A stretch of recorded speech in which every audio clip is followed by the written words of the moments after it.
that is a great piece of music that Claire has put together to get us in the mood for this special bonus content edition of Road Gang Radio. You can hear the buzz in the background. Phone Master Dre is over in New Orleans at the Degas House as I am saying these words. Good morning to you, Phone Master. Good to have you on a Saturday morning. Hopefully it won't be a reoccurring thing, but this is a special occasion. Dean Croak is joining me here. We are at Rees Across America's Truck Drivers Lounge. You and I got a chance to talk on the phone. Dean, good morning to you, by the way. Good morning. Yeah. What do you think?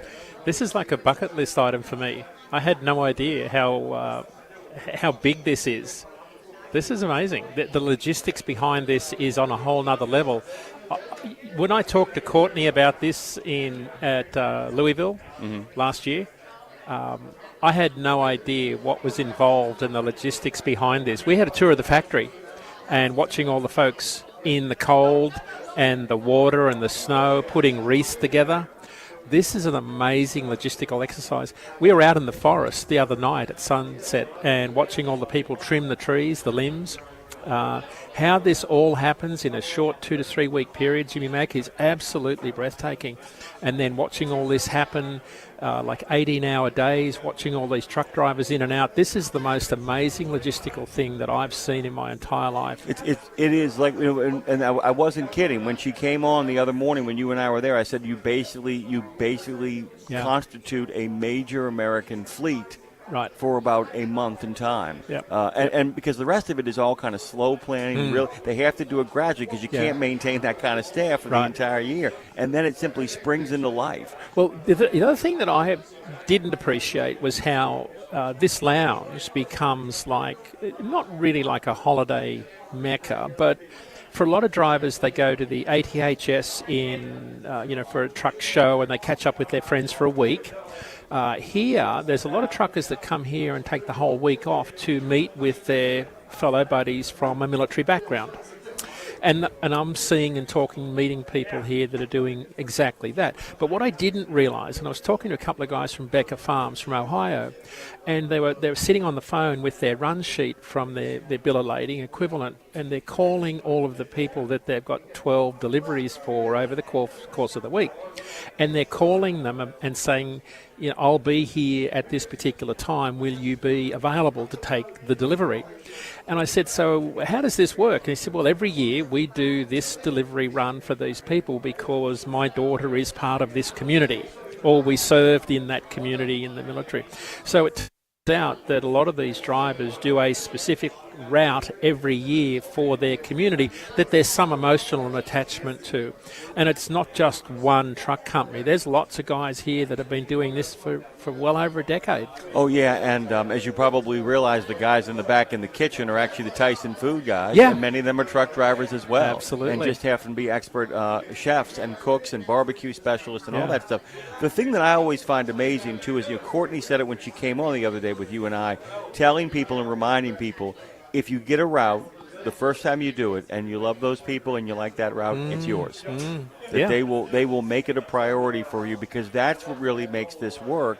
And it's a great reminder about what the job to some degree should be like, what it should be like, the idea of being connected to the people that you see on a regular basis. And at Arlington, though, we were talking to drivers about how they've got their own crews that come along. Like, there's a whole crew of people that come along and then jump behind the truck, and even the crews have got their own little sort of posse of people that take over the unloading piece.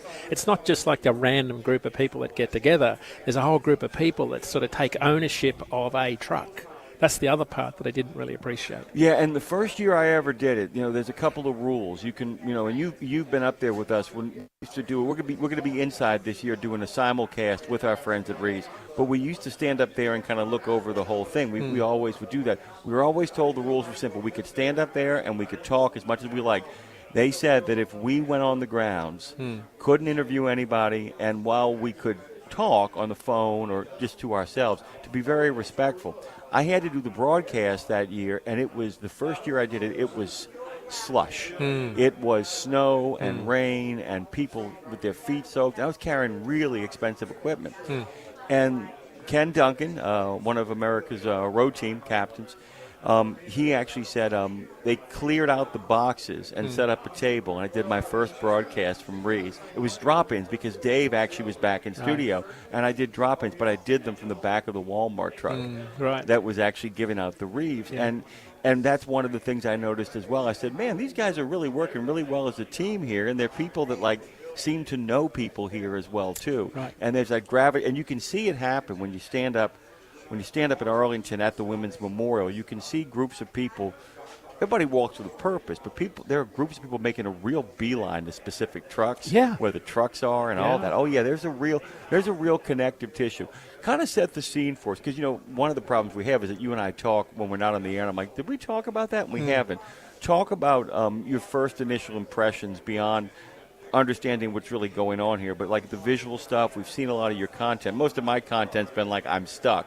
We'll get to that in a second. Yeah. But talk about what the impact of all of this has made on you as you've gotten here. What's it been like? The scope. So there's the thousands of acres of balsam trees, and the cycling through of the trees, the fact that they are 25, 30 feet high, and they tip them. So we went out to what they call the tip farm. Or tipland. Tipland. And they cut 18 to 20 inches off each limb, and then they fall on the ground, and there's a bunch of people that throw them into the bins, and the bins come in on like a dumpster on the back of a truck. And for the first couple of days, I'm watching all these dumpsters come across the scales at the front of the building here, and I'm thinking, what are these dumpsters doing? And I never really appreciated that inside of the limbs, the tree, the tips that actually go into making the wreaths. I never connected the dots. I thought they were just dumpsters coming in, scaling off, going somewhere to haul waste. I didn't realise that. Right. So it was the scope of the farmland that were all these trees. I didn't really appreciate this. But what you didn't see were hundreds of workers that were coming in from other countries on work visas. You didn't see them. Now, the most eerie sight for me was at sunset, and we're sitting there on a tour of Tipland in the SUV, and we're just standing there, and the next thing out of nowhere comes all of these people. It was like Snow White and the Seven Dwarfs. It's like the Seven Dwarfs marching along hi-ho, with these long poles that they use to trim the branches over their shoulders, and they're marching single file. Jimmy Mac, I'm not joking, there must have been 100 of them. And they marched past us in single file at sunset, and they marched past us. They came out of nowhere, out of the trees, and they marched. It was the most eerie sight. They marched past us down this path towards the bus that takes them back to their camp. And I said to the guy, what's that? What are they doing? And they said, they are the workers that do all of the tipping. So you think, well, how does that happen? Well, because it's such a condensed season, and they have to make all of these wreaths in this short window of time, they have this enormous draw on labour. And the labour comes from other countries that has to come in on visas, and they have to house them in special accommodation. There's probably 100, I guess, in the Tipland, but then there's another 300 or 400, I guess, that are in the factory that are making the wreaths on these extended shifts. This is really hard, cold, dirty work that these people are doing, putting these wreaths together. So you asked what my first impressions were. My first impressions were the amount of effort that goes into making these wreaths behind the scenes. I had no idea what was involved behind the scenes, how hard it is. This is really hard work. Oh yeah, like I said, it's a major trucking company, and it is a light manufacturing company as well too. I mean, it has so many moving pieces, and then the thing is too, like I said, you're not running that operation year round. Yeah. So you're basically creating, like I said, a supply, and you're creating a shipping lane for it at the same time, and they both have to rise up at the same time, or at least merge together to kind of do that. Are you joining the convoy tomorrow? I'm actually going to go ahead of the convoy to get some videos of all the trucks coming down through one of the towns. Yeah, I'm going to leave here about 6 a.m.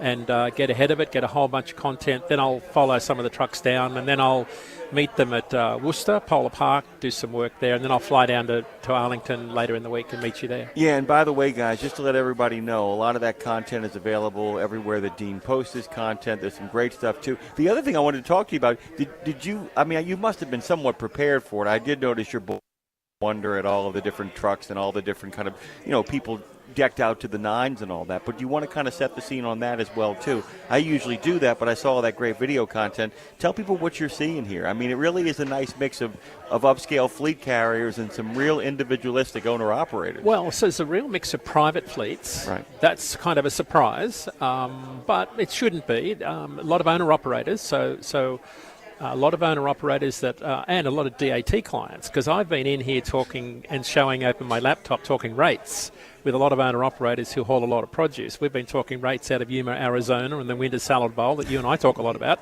So I've been in here with a couple of our clients this morning talking about rates this week. And that's been really interesting. So a lot of owner-operators, that's been one of the takeaways. And then the other group have been all the private fleet carriers, like for Walmart and Tyson Foods, Williams Dedicated, Load One, John Elliott's big fleet. So there's kind of a clear delineation between the private fleet group and the owner-operated group, not much in between. That's been the big takeaway. So you see very different fleets types. You see the classic owner-operator, big W900 Kenworth type fleet, and then you see the more classic private fleet group. So you see a real mix, but that's here at Reefs Across America. Go a little bit further down the road to Dysarts, and you'll see all of the fish haulers coming through from Prince Edward Island and Nova Scotia. Like, it's a really different mix of carriers up here in northern Maine. Yeah, and the other thing about this is that a lot of what makes sense about what you see here at the Driver's Lounge and what you're going to see for National Rees Day is what those two things you just talked about have in common, the kind of traditional fleets and then those kind of, smaller fleets, small businesses, is they both, for very different reasons, have flexibility. Right. One has manpower and presence, allowing itself some flexibility to kind of be able to kind of direct this towards that. Yeah. The other people are people who actually have made successes of themselves because they know how to plan. It's a great point. Yeah, they know how to plan. These people, like I said, the thing is, this is as you're probably learning, there's some people here where it dawns on you. The first time I did it, my friends, the Ritters, are here, and it just dawns and you're like going, oh, this is a vacation. Yeah. Like Don Max Krause and Cindy, who you saw. It's their vacation. Well, they're under a load for a week. Yeah. But what you don't appreciate is that they take a week to get here, and then they're under a load delivering for an entire week, because a lot of these loads are 12-stop loads that they take over the course of a week.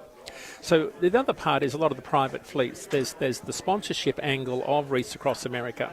And a lot of small owner-operators, they probably don't have the means to provide the level of sponsorship that a private fleet company does. So that's why you probably have more of an exposure to the private fleets. When you look at the Arlington exposure, you've probably got more private fleet trucks there when you look at the visual.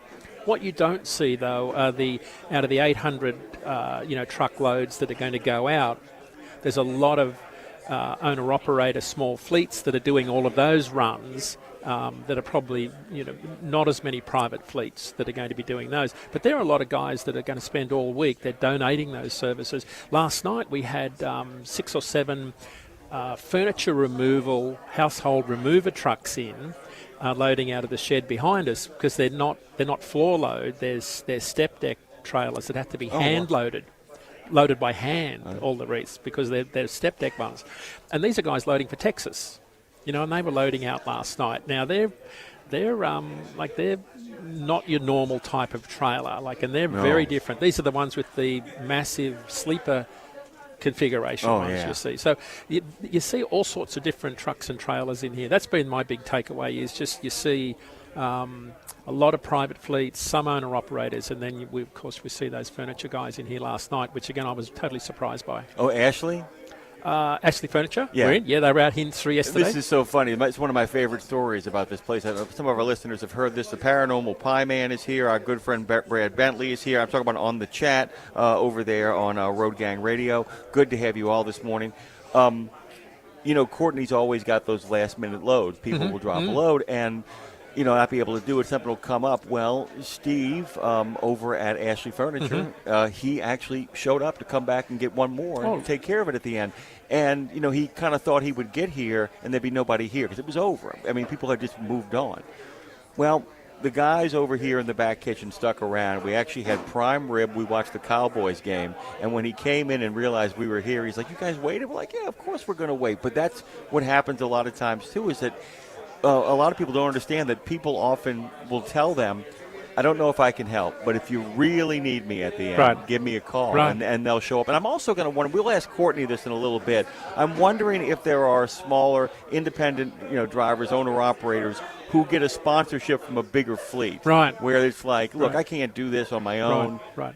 Can you, Right. can you make the donation to me, Right. and that way we can kind of Right. cover what's Right. happening here. So I'm Yeah. kind of wondering about that. There's a lot of stuff that goes into this, but you begin to get a sense of why Courtney is the way she is. Oh, yeah. I'm sure she's got some stories. I think she had some loads dropped this week, and she had to do a bit of shuffling around yesterday because there was some stuff going on here behind the scenes. And, this has blown me away this week about how much is involved because the dispatch people here, you can hear them come in yelling out the loads. And one thing that did surprise me here is they were loading trucks out a lot earlier because trucks were staging down at Dysart's an hour and a half away from here, waiting for their appointment time, and they were way ahead of themselves here. Wow. What Courtney was doing was putting messages on Facebook saying, get up here, we'll load you early.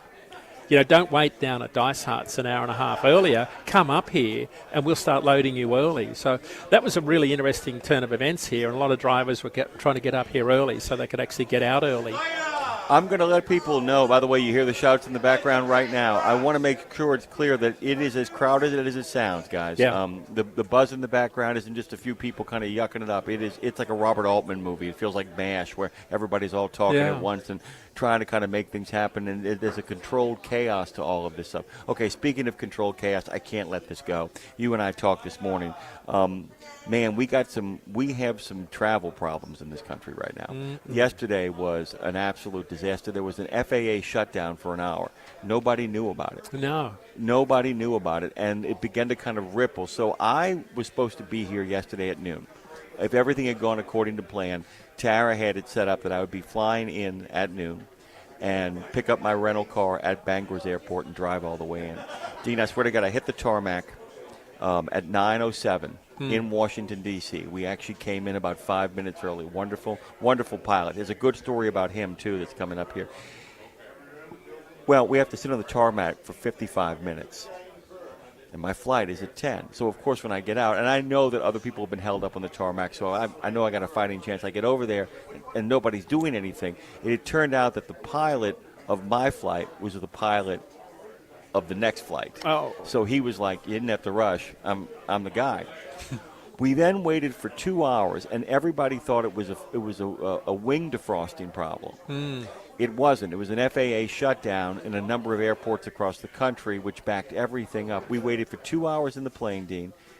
The pilot then deplaned us on purpose so that he could move the flight attendants out. They'd hit their maximum number of hours to get himself a new staff. He almost pulled it off. And then at the last minute, I'm going to be honest with you, American Airlines got greedy. They tried to pack in a bunch of people who had been on a canceled flight, and in racing to get those people on our flight, they ran the clock out. They ran the clock out, and the pilot didn't storm out. You could see he was disappointed. This is crazy. As they set up, people got in line, people got on phones to make arrangements. The pilot of the plane stood at the counter with the women to personally thank everyone for their patience. And you could feel it bring the temperature down. It was like it was a masterclass in customer service. I could see he was really upset about what the airline had done. They shouldn't have done it. I ended up having 2 flights canceled on me, and then they kept pushing back the last one, which was supposed to be at 10. By the time it settled in and the plane arrived, we were supposed to leave at 12:47 to get in at 2:30 in the morning into Bangor. And the moment the last passenger got off the plane when it landed, they changed the sign to cancel. Oh. So I then realized I had to get here. I mean, they said, well, we'll get you there tomorrow. I'm like, well, what time tomorrow? And then they said, probably 7 or 8 o'clock tomorrow night. I said, that's not acceptable. I said, you just kill what we're trying to do here. Right. And I turned around, and behind me was the last flight of the night, and I saw the pilots walk up. I said, are you guys going there? He said, yeah, it's done. We're in the air. I'm getting home. It was Providence, Rhode Island. Right. So I flew into Providence, Rhode Island. I flew into Providence, Rhode Island. Pick up that microphone, by the way. Let's make sure we can get you on the right one.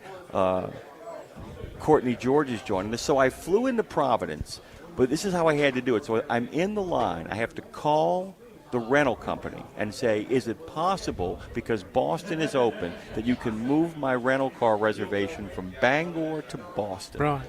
But the guy in line, he goes, yeah, we're going to Providence. I said, yeah, and I'm going to Boston after Providence. I then checked the price of what it would do to get an Uber to go from Providence to Boston. It's no different than me taking an Uber to LAX from Santa Clarita. Yeah, same distance. That's true. And by the way, that's Courtney here. Good morning to you, by the way. Good morning. It's Good morning. so good to see you all. It was a great phone call I got from you today, by the way. She's like, but Courtney actually wrote me and very compassionate and basically was like, hey, you should just get on a train. And I'm like, I called her up and I'm like, on a train? I'm an hour and a half away from you, sister. I was I'm like, how did you pull this off? Yeah. So what I did was I did the calculation and realized that because Boston has so many more rental cars, it isn't as expensive. So I got the rental car cheaper out of Boston, and it then compensated for the fact that I'd be paying about $100 plus a tip. Right. I mean, to go from so Providence to Boston, Boston, then to you guys. The one thing I did do, though, was at one point I got about within 2.5 hours of you guys. It's about a 4.5-hour drive, 5-hour drive. And I pulled over and took a 15-minute nap. Oh, you did? I was like, I have to do this. And, so I was here 15 minutes later than I wanted to be, but we got started at 9:30. Courtney, George, we have been singing your praises, by the way. Oh, you were sweet. I've been a little concerned you've been over your hours of service, sir.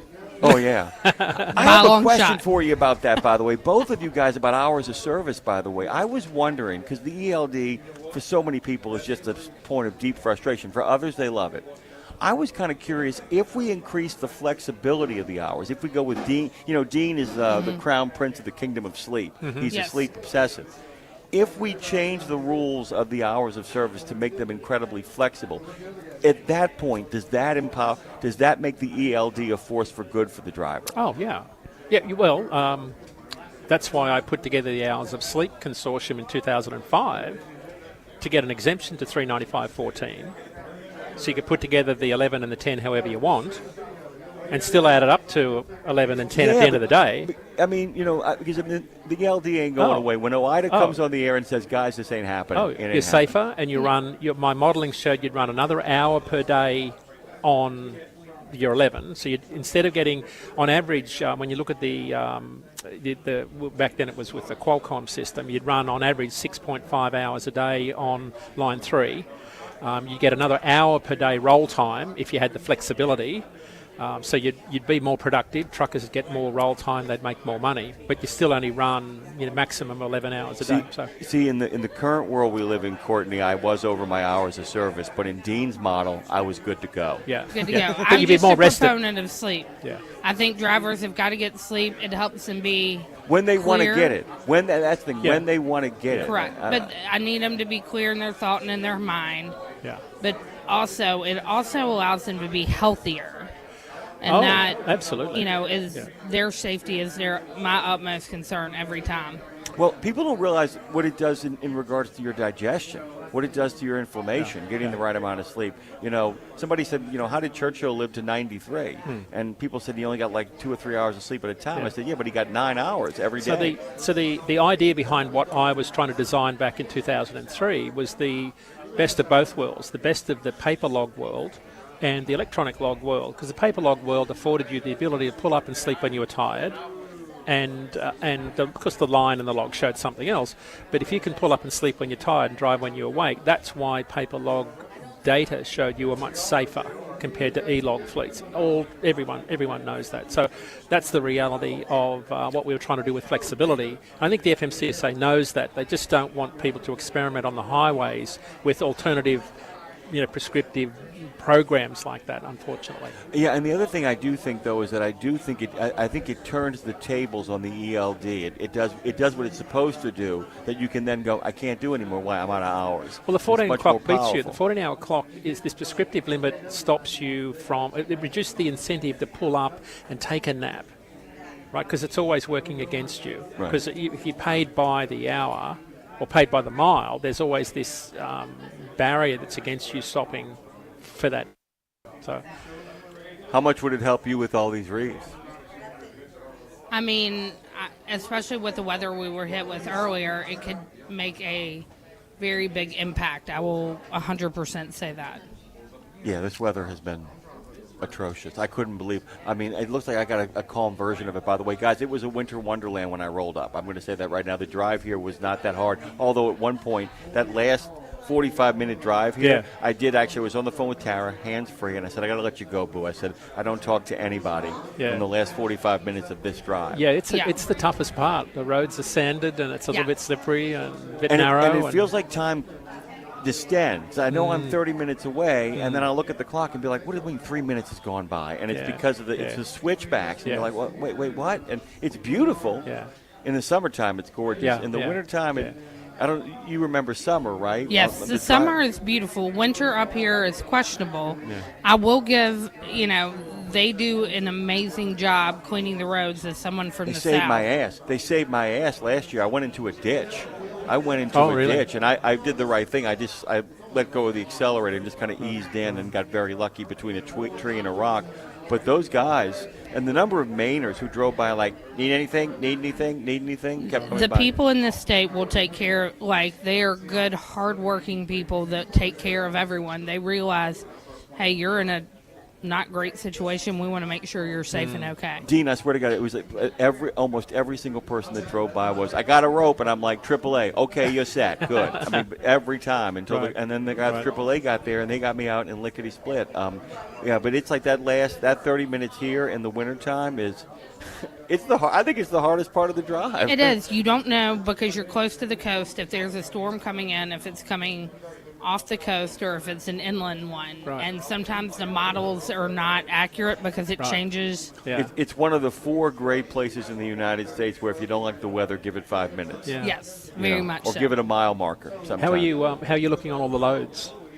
How am I looking on loads? I've got one that I am concerned about, but outside of that, I mean, we loaded a minimum of 73 trucks yesterday with no delay. Which is outstanding in my opinion.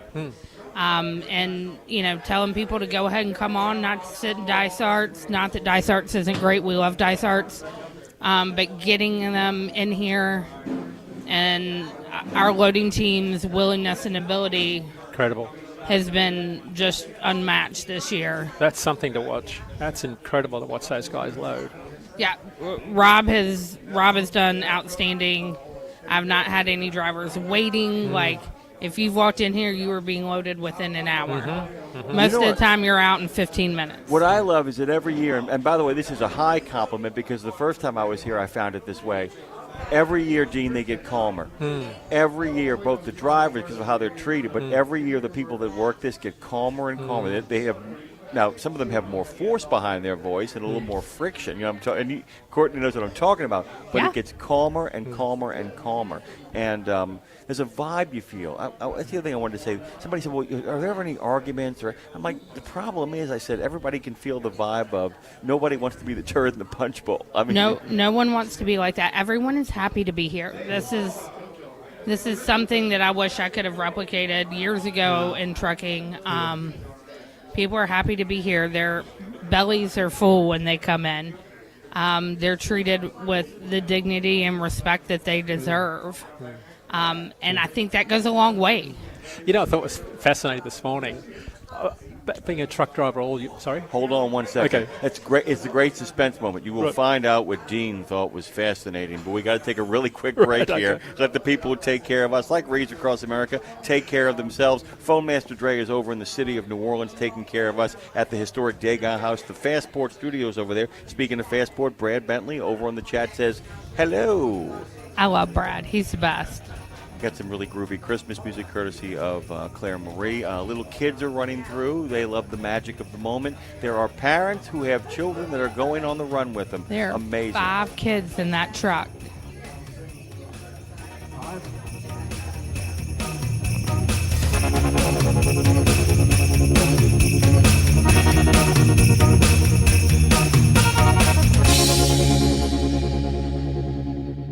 Seventeen Sapp Brothers Travel Centers are known for great food, hospitality, and mom-approved showers and restrooms. But don't forget the service centers. Sapp Brothers ASE certified technicians can repair nearly any issue in shop or roadside, including axle repair. Dig into your free steak dinner with your oil change. That's a Sapp Brothers tradition to thank you for your business. Tires? Sapp Brothers will beat any competitor's advertised price on tires. And download the Sapp Brothers app for exclusive promotions in the shop shop, restaurant, and store. Your spot under the coffee pot is waiting for you at Sap Brothers.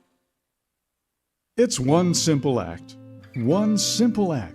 that helps Wreaths Across America fulfill its mission to remember, honor, and teach. Sponsoring a wreath, one more wreath, means one more adoring father, one more loving mother, one more heroic son, one more brave daughter, one more beloved family member, one more dearly missed friend, one more American, one more wreath upon the gravestone of someone who served the cause of freedom, honored for their sacrifice, never forgotten, always remembered, through one simple act. One simple act. Go to wreathsacrossamerica.org/RadioNemo and keep the mission moving forward. The Joshua Chamberlain Society is unlike any other veterans organization. It's truly a family, and I know that firsthand from working with them myself. Their mission is to make wounded veterans and families of deceased veterans feel the support and appreciation of their community for life. Our veterans' injuries are permanent, and so is the JCS support. From monetary assistance like paying utility bills or college funds to helping our heroes find purpose, JCS is a family that surrounds and supports the heroes who have sacrificed so much. Learn more and make your donation at chamberlainsociety.org. That's chamberlainsociety.org.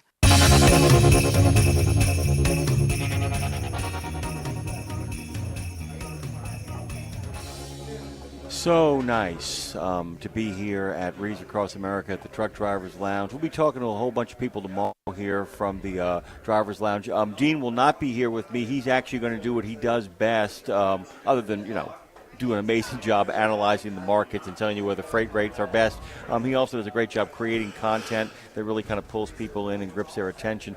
One more time, guys, you are listening to a special bonus content of Road Gang Radio, broadcasting live. You can hear us on YouTube and Odyssey. You can hear us on Live 365. You can hear us on the Book of Face. And, of course, you can hear us on iHeart at RadioNemo. Hope you guys check us out and stick with us for the next hour or so, and then we'll set up tomorrow for a longer form of 4 hours. And you probably should give us a call in there when you get over to where you're going. Yeah. You call in over here and let us know what you're seeing as it kind of unfolds. We got to get you one of these things, man. It's pretty cool. We got to get you one of these, man. I'm talking about the Comrex that allows Phone Master Dre and I to actually do a hookup. This is a 6-channel one. There's a lot of them that are only 2.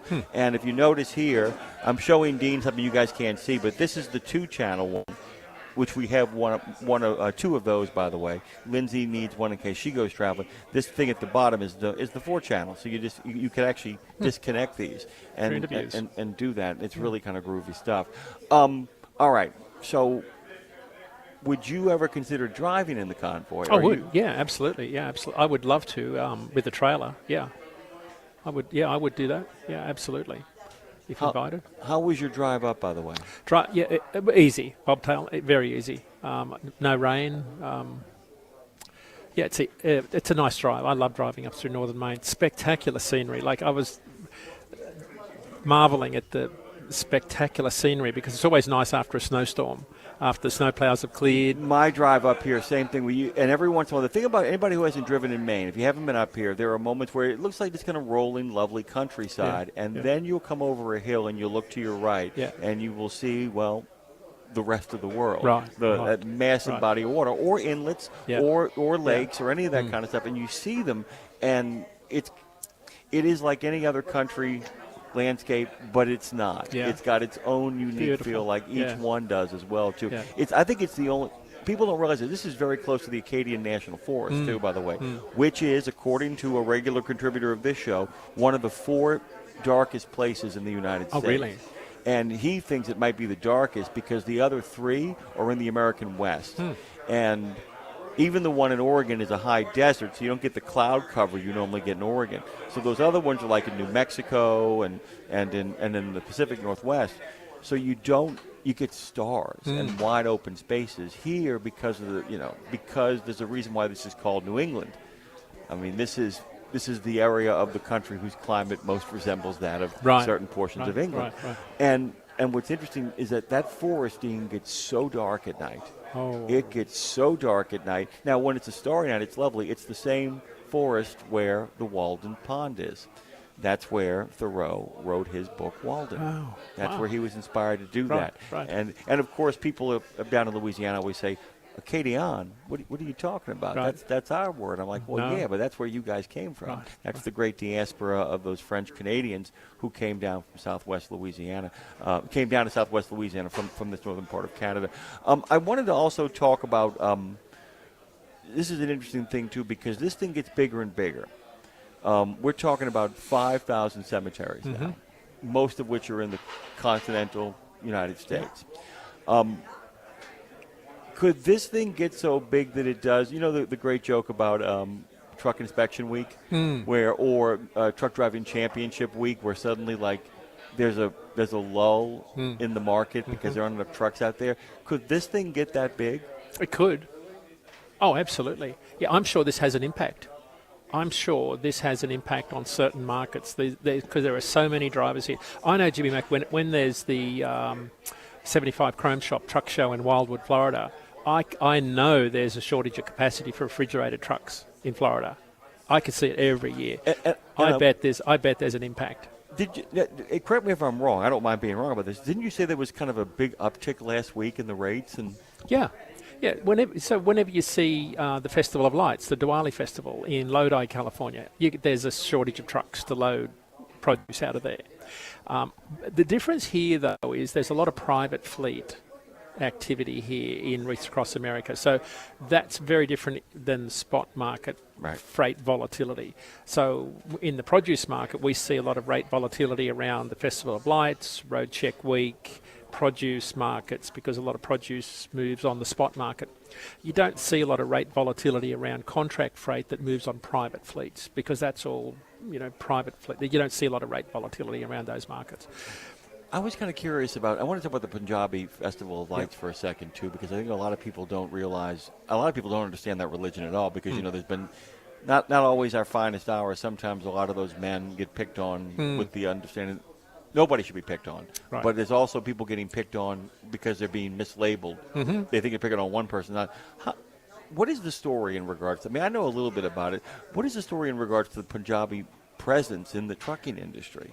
I mean, how do we get here? Because there's a lot of other immigrant groups. The Ukrainians come to mind as well, too, who have a large Midwestern, out of Chicago presence. Yeah. But what is up with that particular presence? Is that because that's a tradition of truck driving, as you know, from India? You've been over there to see it. I did do some research on it when I was there, and it did come back to, and you may be able to help me correct this, but there was an assassination of someone in northern India, and it forced an exodus of Punjabi Sikhs out of the country a few decades ago. Oh, I can't. So this is what I was told. And that exodus ended up with a whole group of folks ending up in Canada. And that then led an exodus, a trickle into the Pacific Northwest down through into the West Coast. And that's kind of that was late 70s, early 80s. Oh, and I don't. It's not a. I know it's not Gandhi, but it's not one of the Gandhis. I think I know who you're talking about. It was a very prominent politician, Yes. and So, the name escapes me. So they were marginalised, and then there was a shift. And I remember, so I should know the answer to this, but that was what I was told, because when I first came here in the 90s, it was obvious that there were a lot of Punjab Sikh truckers in the Pacific Northwest. And what they told me was it was much easier to come into Canada as an immigrant and then find your way into the US. Yes, that was the stepping stone. And that's kind of, if you look at the Pacific Northwest down through California, that was sort of the migration path. So I think that's just sort of territorially geographical, how we've seen so many of those carriers end up on the Pacific Northwest. And that's morphed into that whole Central Valley region now, where a lot of those carriers are in that long-haul produce sector in that area. And they've done remarkable work with Incredible. their Christian counterparts, too, in regards to, as you pointed out, the great Diwali Christmas swap. Right. Where they pick up the slack during Christmas, and a lot of people pick up their slack during the Festival of Lights. Right. And by the way, you'll often see that if you're on the road and you go to some Christian churches, in the back you will see Sikhs sitting in the back of a lot of. They are very, very non-denominational, ecumenical because of the core belief of they believe in the essential goodness of all mankind, and that there are many pathways towards salvation or whatever your understanding of, whatever your idea of nirvana is. And so they are often found. People will notice why is the Sikh in the back of this truck stop chapel? And it's well, no, they are here to experience. It's the reason it's called Festival of Light. That's one of the centerpieces of what they believe in. They believe in the light at the center of the world.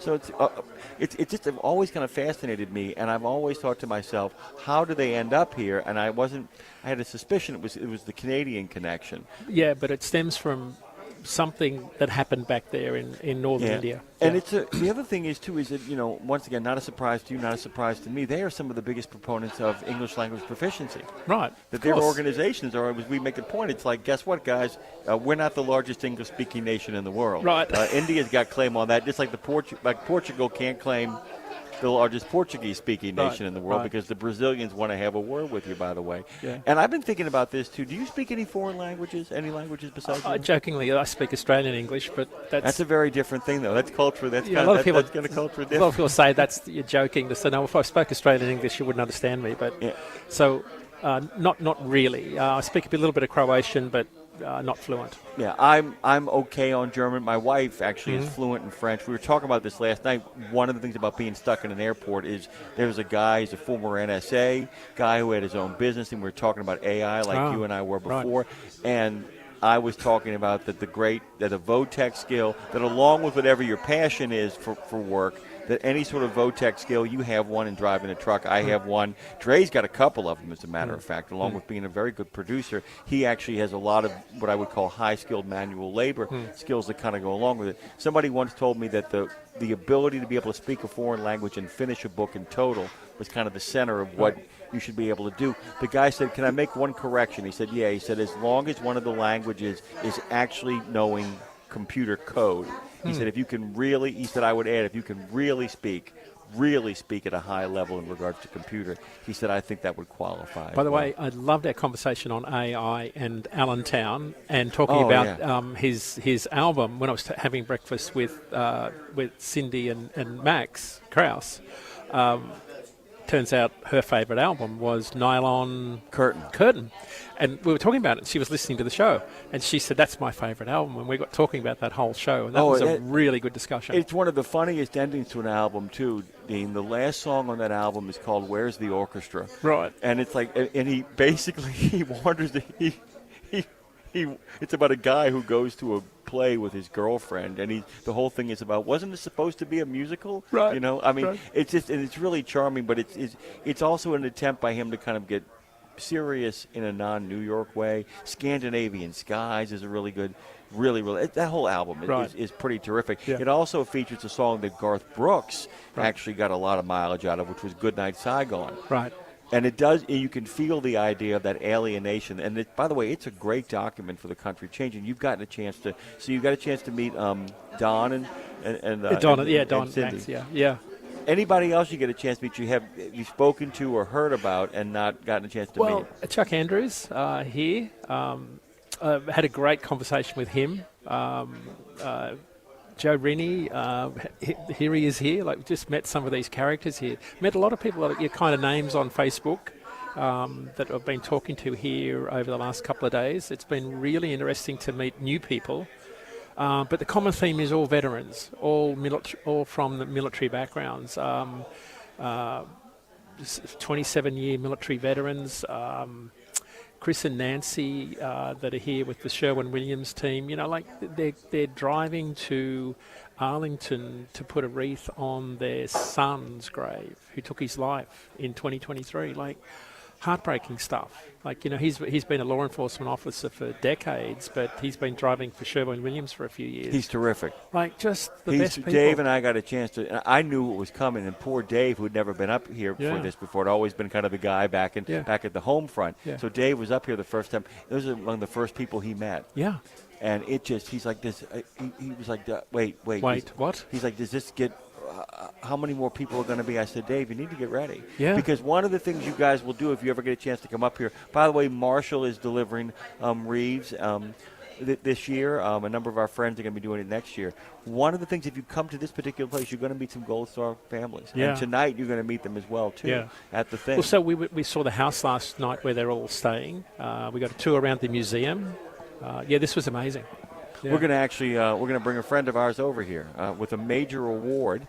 Get a chance to get him on. Let me make sure I got his microphone good and hot. Right to your mouth, brother. Right up to your mouth. Hello. How you doing, brother? Real good, real good. Hang on. I'm on a tape delay listening to Oh, you it's guys. a weird experience. Yeah, isn't it? I'm on a tape delay listening to you guys on the Bluetooth. So let me kind of set the scene. First of all, introduce yourself. I'm Chuck Andrews. All right, Chuck. So Chuck has got a hat on that basically is Worcester Balsam Farm. Got a nice hat.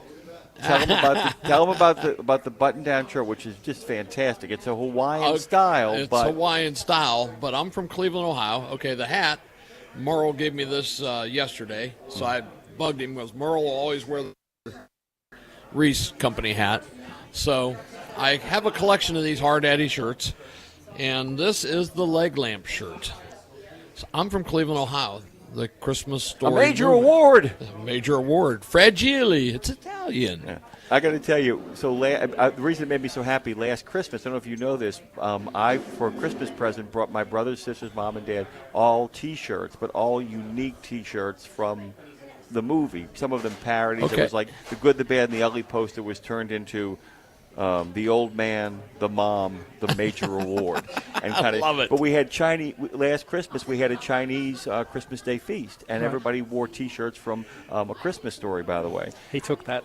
It's a fantastic picture, by the way. Isn't it a great picture? So that's a fantastic picture. Yeah, Merle was hanging. You guys were hanging out with Merle. Yeah, it was Chuck awesome. took it yesterday. Merle, sometimes a lot of the drivers don't realize Merle will just pop in here and you wouldn't know if he was. You wouldn't know who it was unless you knew who it was. Yeah. Well, there was a moment, really funny, during I was going to say pillar to post, stem to stone last year. Dave and Merle were talking. They were actually having this conversation, and somebody said, "Who are those two old guys?" And somebody just up here having a good time said, "Who are those two old guys, and why are all those people around him?" Because we were on the other bus, and Merle came on the bus, and he was like, Merle wants Dave with him, him and his people. And so Martin Garcia and Marley Hall go, "We're Dave's people. We're coming with you guys." That's funny. How long you been up here? This year? What you mean for this year? Yeah, I mean, yeah. When did I land here? Wednesday? No, I take that back. I don't know. Wednesday night, Thursday, something along that line. Right. Yeah. It's been the highlight of my for week. the rest of the day now. But Dean, I got here the same time you did, so it all runs together. Yeah, Wednesday night. Well, this is my 8th year coming. Yeah, up here. I knew you've been doing this for quite some time, but we wanted to make sure, like I said, you got here on a Wednesday. That's kind of I feel like Tuesday and Wednesday, except for people who make this a real vacation. It is. Right. That's the point. After that, it's a real vacation. If you get here before Tuesday, then you're getting the Airbnb. Yep. You're staying here for a week. There's stuff that you're going to be doing. There's plenty of things to do. Joe Reaney and I, it's an annual tradition. We go down to Helen's in Machias, and we'll have lunch or dinner at Helen's. And they're saying there is exercise or extra pies. And obviously I went for both, man. I went for the extra pies, man. The raspberry pie last night was amazing. But yeah, I mean it's just a part of. Courtney's after me. I'm just sad that Fluffy's not on the radio. Fluffy gets all the attention. Look, Fluffy is my cohort in crime. Fluffy is won the Harry Ball Trucking Employee of the Month award for the last 8 years in a row. How did you first get involved? What is the precipitating incident, the inciting moment that gets you in? Goodness, over 10 years ago, when Merle probably his first appearance on Fox and Friends on a Saturday, the appeal to reach out to get donations for Arlington. They're going to take they were like 75% there, and it's like, oh, that's awesome. Never heard of It's like, wow. So boom.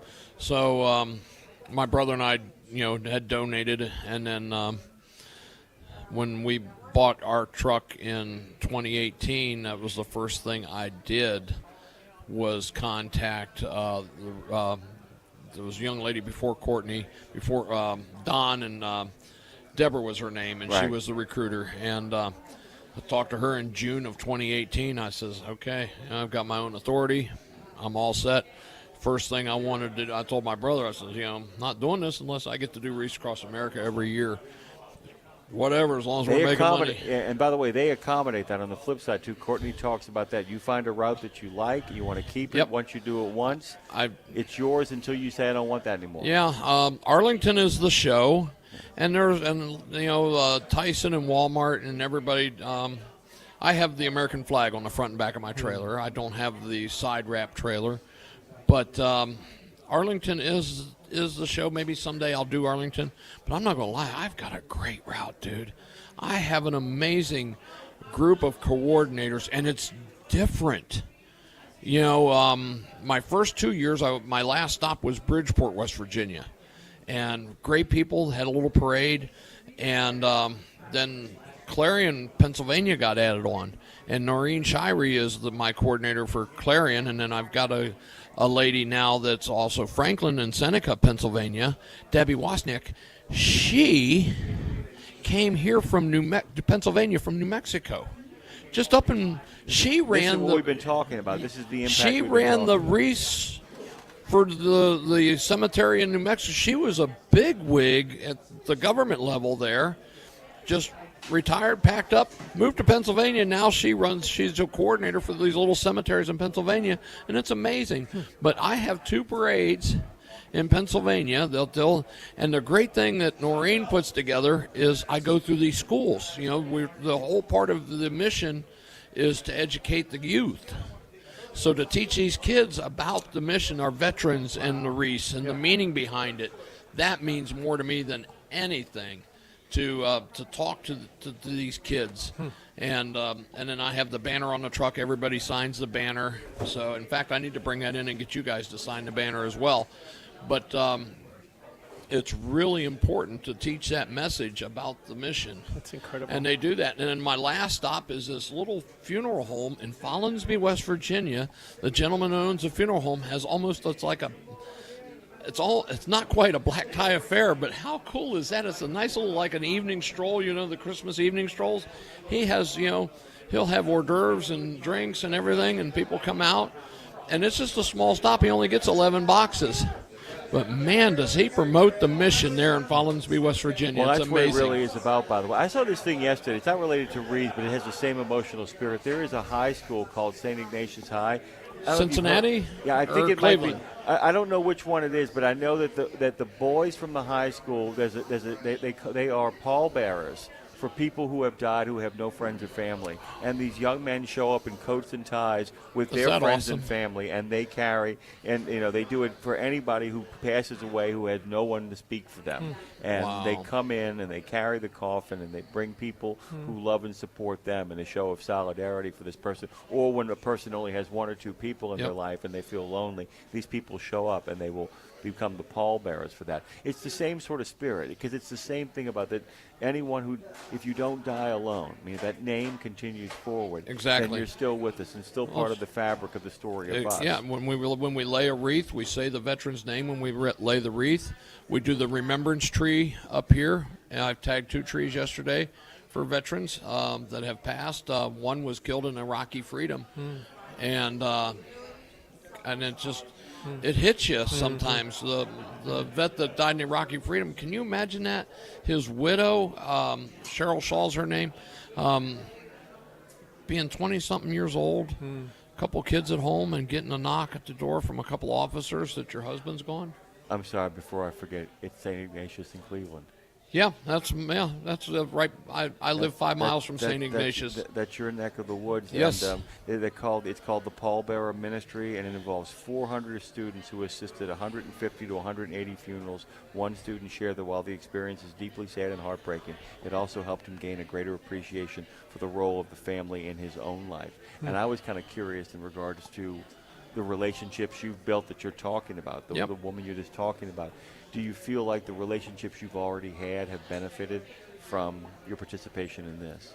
Oh, definitely, and then we expand upon it. I try to recruit other drivers. I've brought in 2 new drivers this year. I brought in Joe Rini, and I'll have another new one next year. So, we sow those seeds of friendship. And this up here is the bond that's forever.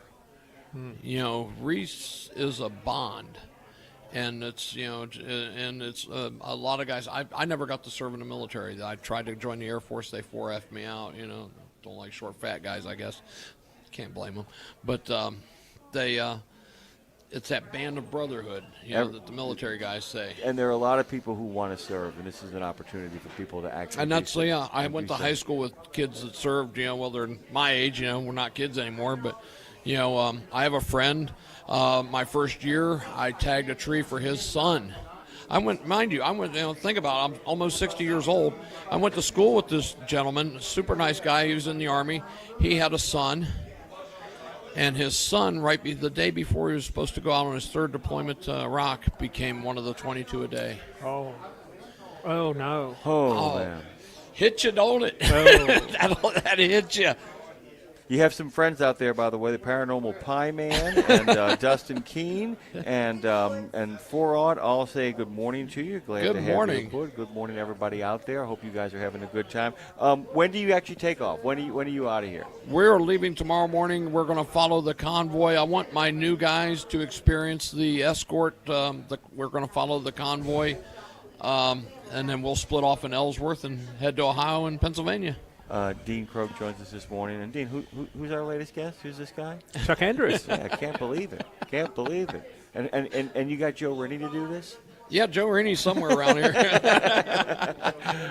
It's good to see you, Chuck. It really is. It's good to be here. Yeah. Thanks for coming up. Man, your plane flight delays and cancellations, holy mackerel. Let me tell you something. We not only endure, we prevail around here. I tried to keep Dean entertained until you got up here. He did a great job. Did the best I could. I kept waiting. I love talking about trucking down under. Oh, I got to tell you, it's like it's encyclopedic and joyful, and it's basically two countries separated by a common language. Hey, Dre, get us out of here. We'll come back on the other side of this. It's Road Gang Radio. If you do want to give us a call, you can do so at 615-292-6366, just to give us a holla and a shout out. Dean's with me, Chuck's with me. We're going to get a little further down the road and see what the action looks like. One more half hour to go of this special content. In a video game, if you get enough experience, you level up. And when you level up, you gain more skill. And with enough skill, you beat the boss and win the game. Sounds a lot like trucking, doesn't it? Except in trucking, you don't beat the boss, you become the boss. And if you want to be the boss, you gotta meet the boss. And that boss? Carrier's Edge boss, Jane Jezraoui. Want your drivers to level up? Carrier's Edge has the training, comprehensive safety, compliance, and best practices on one website. It's a simple subscription with no contract and no commitment. Learn more. Try it out. Level up. CarriersEdge.com. Hey, come on! We're starting the game! All right, I'm coming. Wait for me. CarriersEdge.com. Did you know it's extremely easy to join the Wreaths Across America mission to remember our fallen heroes, while at the same time honoring those who are currently serving our country and their families? Plus, you're helping to teach our younger generation about the value of freedom. With just one $17 donation to Wreaths Across America, you're sponsoring a fresh Maine Balsam Remembrance Wreath. They've really become a symbol of America's respect for those who bravely served and are no longer with us. To sponsor your wreath, just visit wreathsacrossamerica.org. That's wreathsacrossamerica.org. At Radio Nemo, we believe in finding your tribe, your people, your gang. But you can't find your gang unless you find yourself, and you can't find yourself unless you write, right?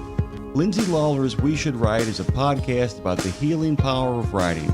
It dives deep with creatives of all types to discover how putting a pen to paper helps them work their stuff out, and maybe gives you the permission slip to do the same thing. We Should Write, live at noon in the center every Wednesday, and then everywhere you get your podcast. Go to RadioNemo.com and learn how to write yourself to healing, creativity, and clarity. Right?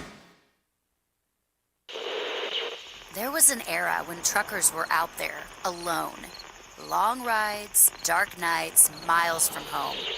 part of the road gang, though, Dave Nemo helped change all of that. As a voice in the darkness, Dave kept drivers going with music, jokes, and of course, friendship. And if you miss those days, Radio Nemo's got something for you.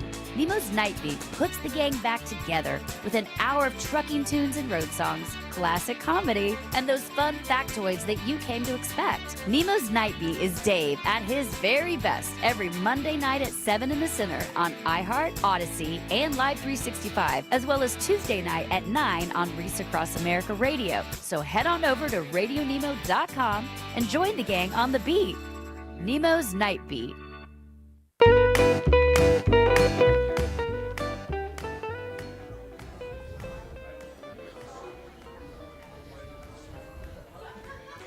And we are back at the Driver's Lounge here with Reese Across America, one of our best sponsors, one of our most loyal sponsors who have stuck with us through thick and thin.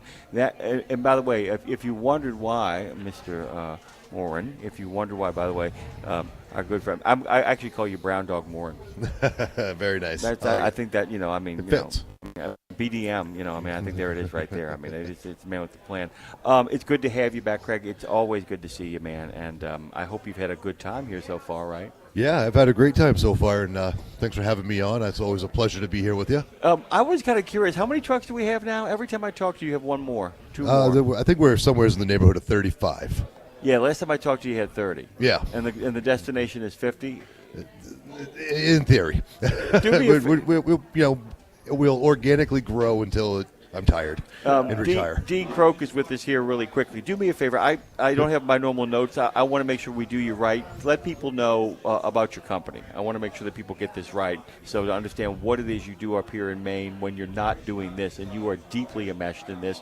You're also having to play the game of, one of the things I love, we have a small business owner that comes on and talks about his toy collectible store. We always end up talking about small business with Terry. We end up in the weeds talking about that. One of the things that you have done as you've expanded your truck fleet is that you've had to get more involved. I don't want to call it the politics, but I want to call it the associative nature of the business as well. You have had to become a member of more and more organizations to understand, because as you get bigger, you have to understand the bigger world around you, right? Yeah, so when I started my company, I started with 2 trucks, and this was back in 2017, and I didn't know where I was going to end up. I had no idea. I was just kind of swinging from the hip and hoping for the best. And I found it very important to join. I started off with Maine Motor Transport, and they helped me kind of through the regulatory process and getting things going. And then I wanted to become, get a little bit, as I grew, I was learning more, and I'm friends with Barry Pottle of Pottle's Transport, and he had mentioned going out to Vegas for the Truckload Carriers Association, and then so I went. At that time I had 7 trucks, and I'm like, what do they want with me? I'm small beans, but to my surprise, I sat down. They want you to grow. Yeah, they want us to grow, and that's exactly what they've helped me do. And I've met some amazing people along the way through the Truckload Carriers Association, different trucking companies that have helped me. Vendors, and made some of my best friends right there at the Truckload Carriers Association. Yeah. So, I wanted to do that. I really enjoy being involved in that group. I joined the ATA, a couple others, and, part of growing your business is growing your network.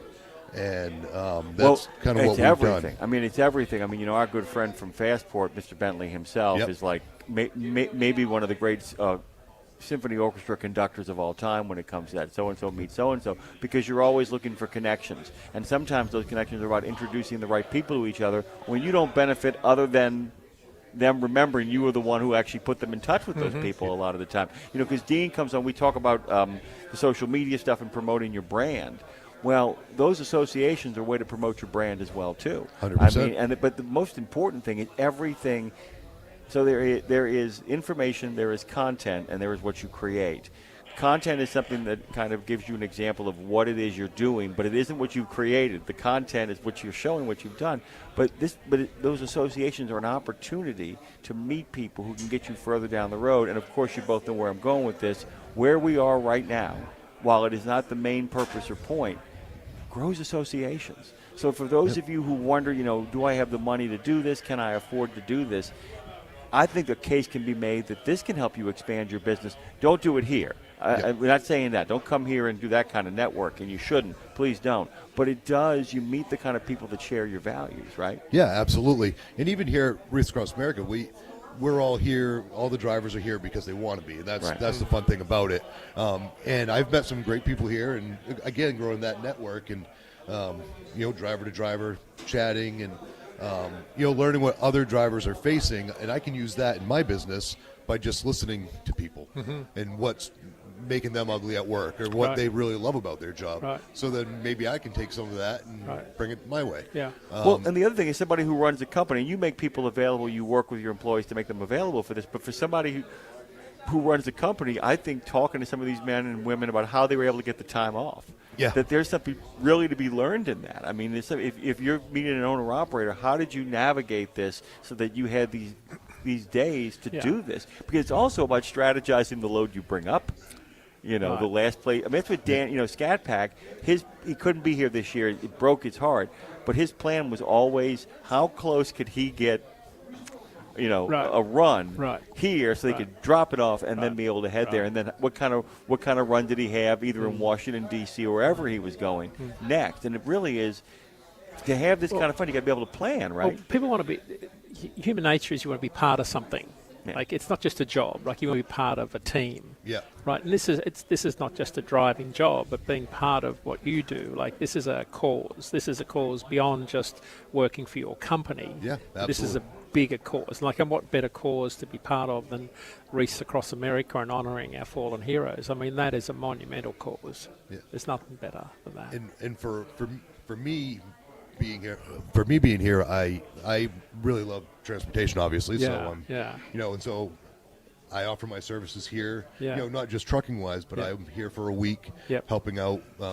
I stay in the same house as part of the trucking department. We're all up here doing the job, and we're all from other parts of the both of you actually can answer this question in ways that many people, even people who are very, very prominent in our industry, many people who wear suits can, because you live on both sides of the aisle, both of you guys. What is the difference between my job is fine, I like my job, I'm good to go, I go home, the job gives me a good living, I drive my truck, I don't dread it, because and I love trucking and transportation. If I was going to ask you both that question, what do you think the difference is between this is a good job, it provides me a lot of stuff, the great thing about working to live and living to work, and finding that balance. But I was going to ask you, what do you love about trucking? What do you love about it? Probably what I love. It's probably what I love about railroads, to be honest with you. But I know they're both like, well, I don't even know where to begin. I've always been a bit of a logistics nerd. I grew up, I was part of a local festival, and when the carnival rides would come in, I would always watch them come in. I always loved how they could get 15 rides from one location to the next type of stuff. And so I started getting involved real early, and I ended up being an operations manager for that.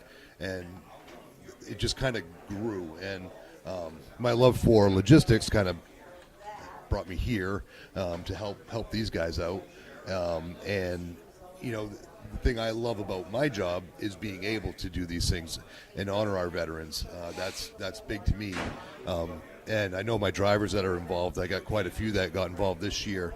And when you have something like this to offer your drivers, that's kind of one of those little key things that I'm going to stick around, because he's going to send me to Wreaths Across America next year, and so I want to be a part of that. You made my father-in-law's year last year. Yep. I mean, you made his year. He made a friend because of it too, and that was a really groovy thing. Do you know about that? No. He was tell him, but he actually Dave, first time in the convoy, rode with Craig's boys. Oh, with really? Craig's boys. Yeah. Oh. So my friend Jim Costa, who's actually on the sign right behind you there, he's a Vietnam vet, and he was in the convoy for his first time.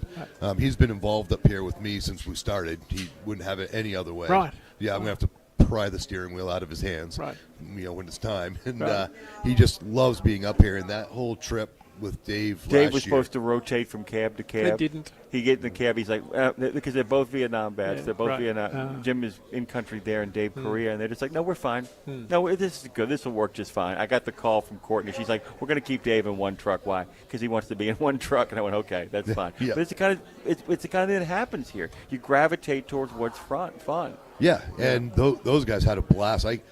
Jim still talks about it to this day, and he loved every moment of that trip with Dave, and so it was really special to me to hear that because, we always try to do our best, and, in trucking, it doesn't always go the best that it could. And when things work out real well like that, and for those two men to have made a he bond was having a blast. I mean, when I got to Washington D.C., Dean, I kept getting phone calls. Oh my, you're not going to believe what he said. It's like I said, son, I'm glad you've made a new best friend. It felt like calling from summer camp. Same question to you, man. I think it's the ability to get the job done, because I think it's a lot of drivers say they just make it happen, and to them it's no big deal.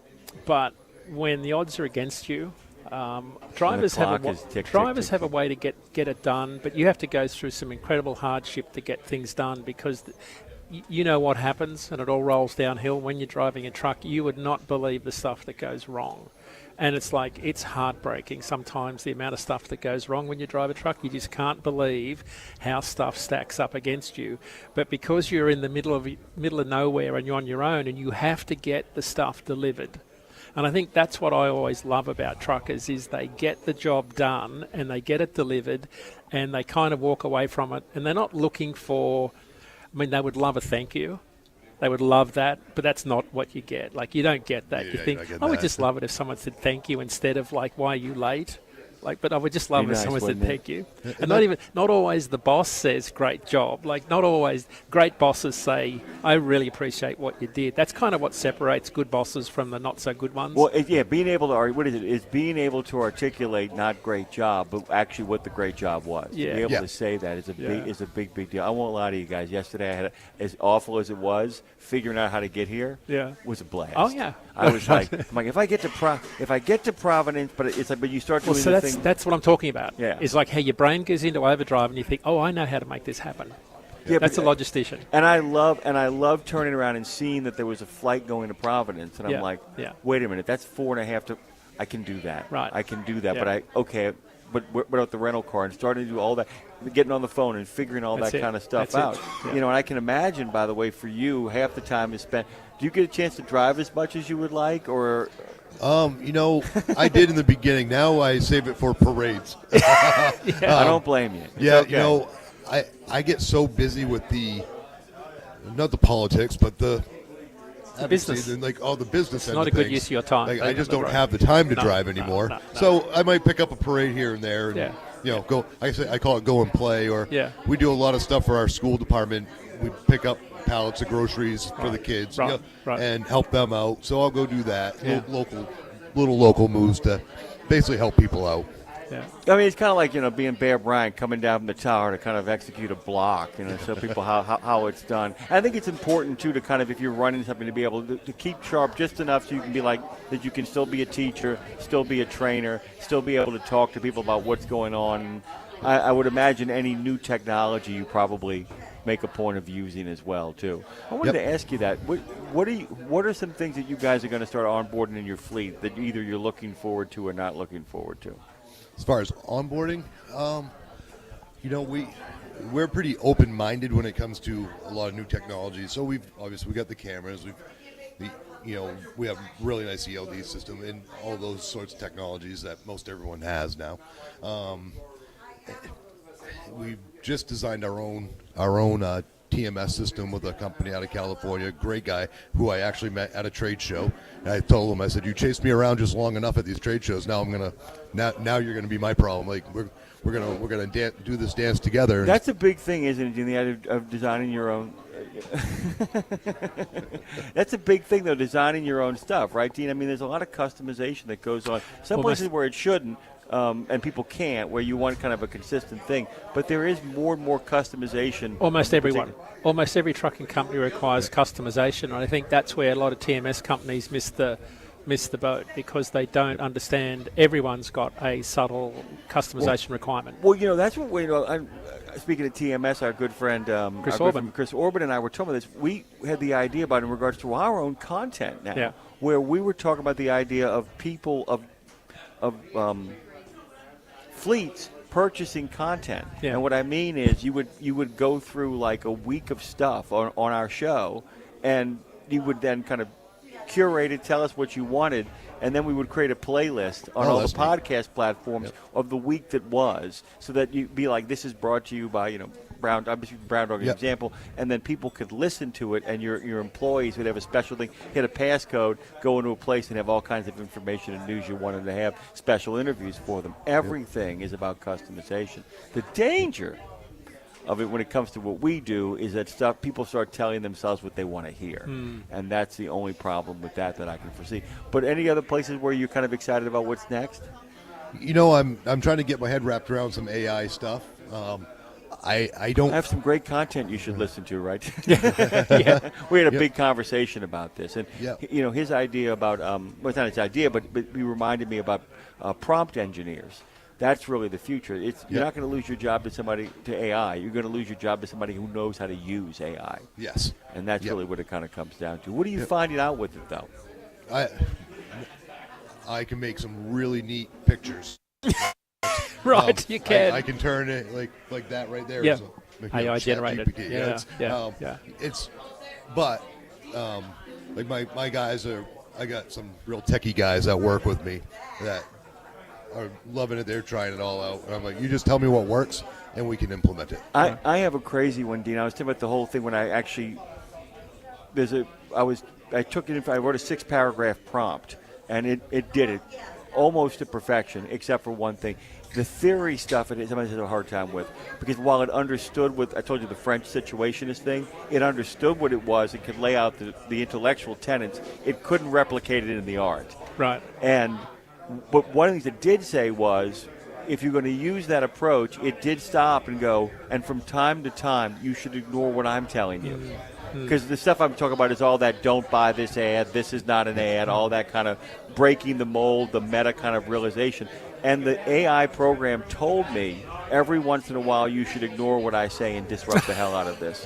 Yeah, I mean, it really, because it understood, it intellectually understood what that was kind of getting at, too. It comes down to the prompts, dude. It's like it comes down to the prompts. We're saying it's a mirror to who you are. Yep. And if you take the time to really write in detail what you wanted to accomplish, it can really put it together in such a way. Yeah, and I've only fooled around as far as writing emails and how to get that email across in a certain way, we'll say, and not in my way. But the thing is, though, what I would, this is where I don't have a problem with what you're doing, but I would also say is, you tell you what you wanted to say, and it does that, but then you need to go back in, I think, and remind people that you're there. Yeah. Yes. And, that's a big thing, man. You got to adjust it. But it'll throw in some words in there that were much better than the ones that I would use on a typical day. Right. But you can write. You can write. I need a very business-like letter that kind of lays out my problems here.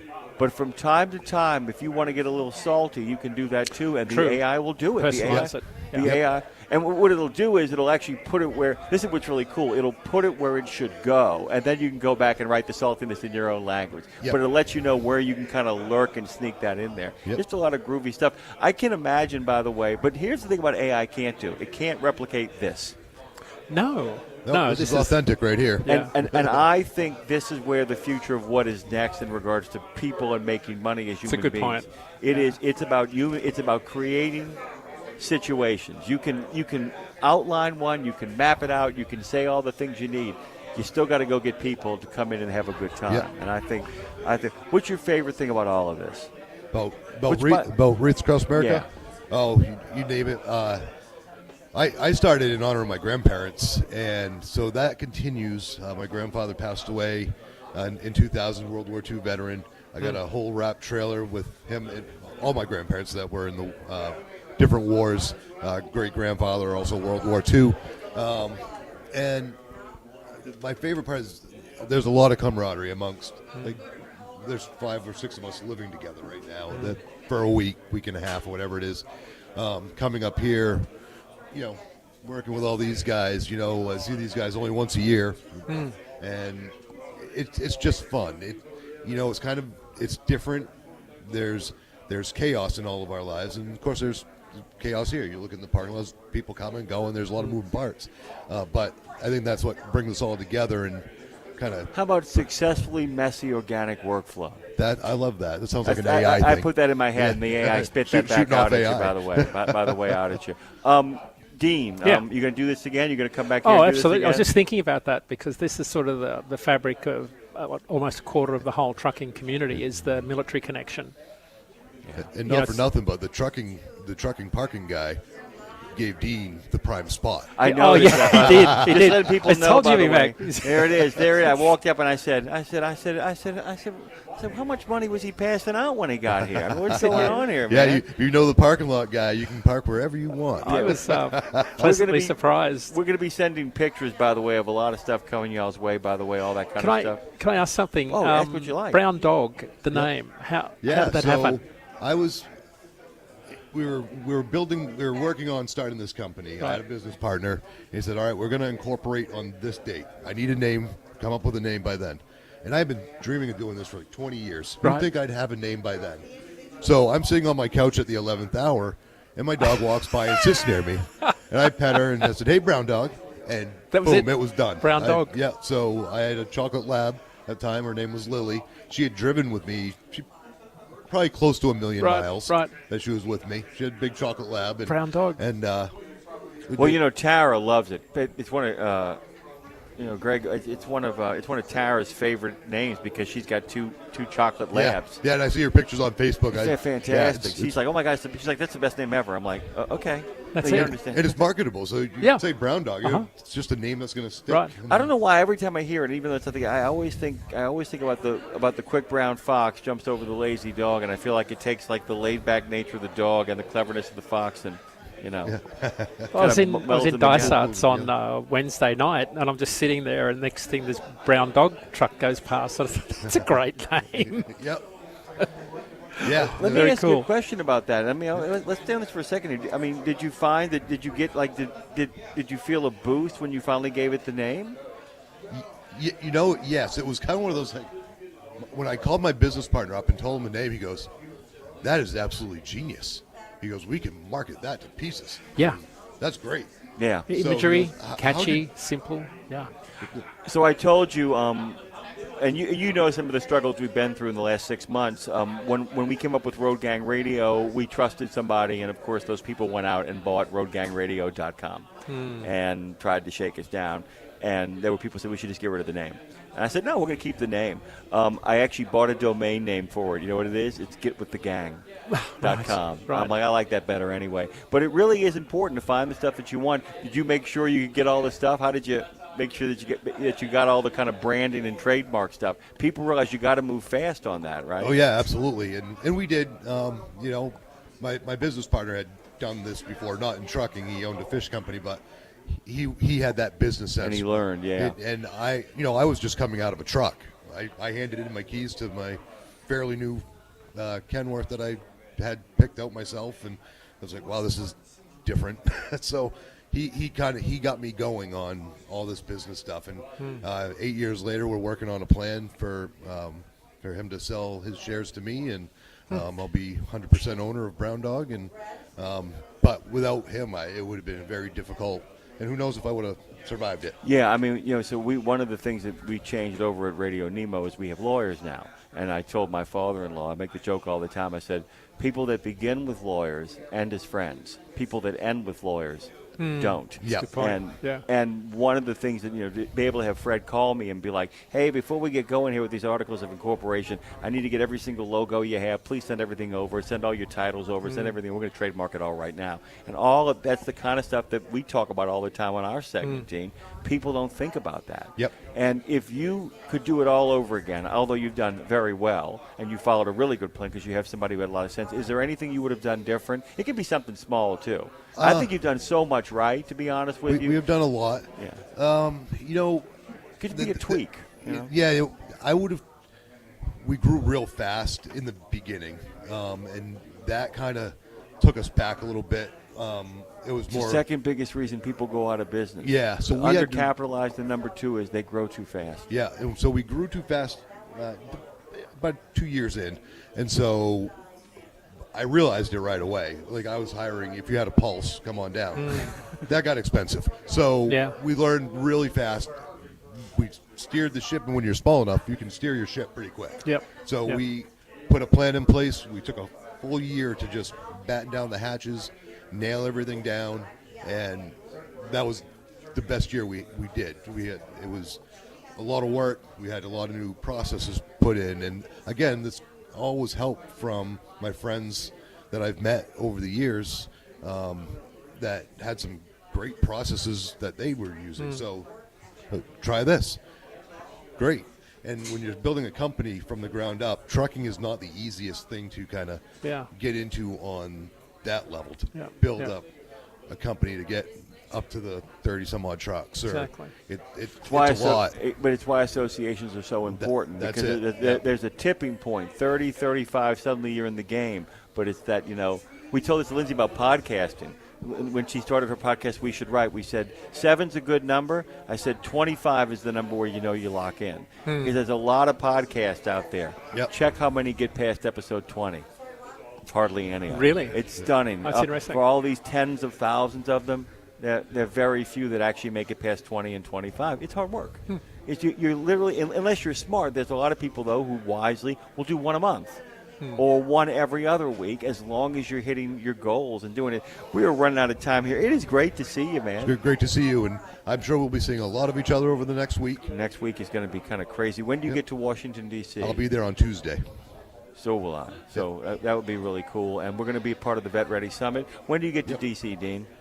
I'll be in there on Thursday morning. Fantastic. I'll fly in Thursday morning, be at the Pentagon Friday, and then in Arlington on Saturday morning early.